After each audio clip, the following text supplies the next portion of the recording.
Voice of ஊலாட்சி நேயர்களுக்கு வணக்கம். தமிழக அரசியல் களம் இப்போ ஒரு பயங்கரமான பர்சனல் அட்டாக் பாலிடிக்ஸ்குள்ள நுழைஞ்சிருக்கு. தாவேக தலைவர் விஜயோட குடும்ப விவகாரம் இப்போ நீதிமன்ற படிக்கட்டு வரைக்கும் போயிருக்கிறதா கோட்டை வட்டாரத்தோட இப்போதைய ஒரு ஹாட் டாபிக். இது வெறும் விவாகரத்து தானா, இல்ல இதுக்கு பின்னாடி ஒரு பெரிய அரசியல் செக் இருக்கா, இதனால விஜய்க்கு பாதிப்பு இருக்கா இல்லையான்னு நம்ம திரட்டின தகவல்களை தான் இப்ப பார்க்க போறோம். நடிகர் விஜயோட மனைவி சங்கீதா செங்கல்பட்டு குடும்ப நல நீதிமன்றத்தில் விவாகரத்து கோரி மனு தாக்கல் செஞ்சிருக்காங்க. 1999 காதலிச்சு கல்யாணம் பண்ணிக்கிட்ட இந்த ஜோடி 27 வருஷ திருமண வாழ்க்கையை இப்போ முடிவுக்கு கொண்டு வராங்க. இதுக்கு காரணமா சங்கீதா தரப்பு சொல்றது என்னன்னா, 2021 ஒரு நடிகையோட விஜய்க்கு இருந்த தொடர்பு தான் இந்த பிரிவுக்கு முக்கிய காரணம்னு சொல்றாங்க.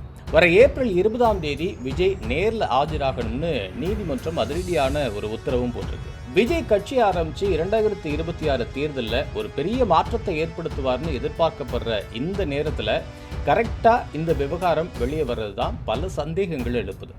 திமுக, அதிமுக மற்றும் நாம் தமிழர் கட்சி, இந்த 3 கட்சிகளும் இந்த மேட்டரை உடனே கையில் எடுத்துட்டாங்க. சொந்த மனைவியையே காப்பாற்ற முடியாதவர் தமிழக பெண்களை எப்படி காப்பாற்றுவாரு அப்படின்னு ஒரு பெரிய கேள்வி எழுப்பி விஜயோட அந்த கிளீன் இமேஜை காலி பண்ண பார்க்குறாங்க. தாவேக தொண்டர்கள் மத்தியில் ஒரு பெரிய குமுறல் ஒன்று ஓடிட்டு இருக்கு. 2021 பிரச்சனைனா ஏன் இத்தனை வருஷம் பொறுமையா இருந்துட்டு இப்போ தேர்தல் நேரத்தில் சங்கீதா நீதிமன்றம் போகணும்?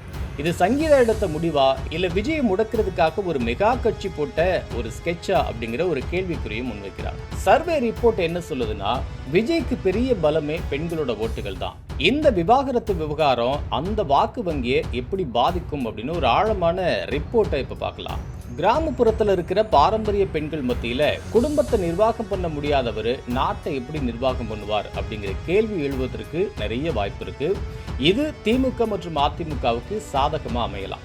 எதிரிகளோட மனைவியை முடக்கியவர் அப்படிங்கிற பிரச்சாரம் தீவிரமானா விஜயோட அந்த நம்பகத்தன்மை, ட்ரஸ்ட் ஃபேக்டர் கொஞ்சம் குறையிறதுக்கு வாய்ப்பு இருக்கு. இன்றைய நவீன பெண்கள் மற்றும் இளைஞர்கள்லாம் இதை பெருசா எடுத்துக்க மாட்டாங்க. விவாகரத்து அப்படிங்கிறது தனிப்பட்ட உரிமைன்னு அவங்க நினைக்கிறாங்க. ஒருவேளை இது ஒரு அரசியல் சதி அப்படின்னா மக்கள் மத்தியில ஒரு எண்ணம் உருவானா இது விஜய்க்கு ஒரு சிம்பத்தி அலையை உருவாக்கி பெண்கள் வாக்குகளை இன்னும் அதிகமா அவர் பக்கம் இழுக்கிறதுக்கும் வாய்ப்பு இருக்கு.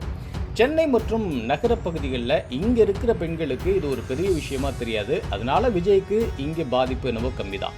தென் மாவட்டங்கள் மற்றும் கொங்கு மண்டலத்துல இங்க இருக்கிற பெண்கள் பாரம்பரிய மனநிலை கொண்டவங்க.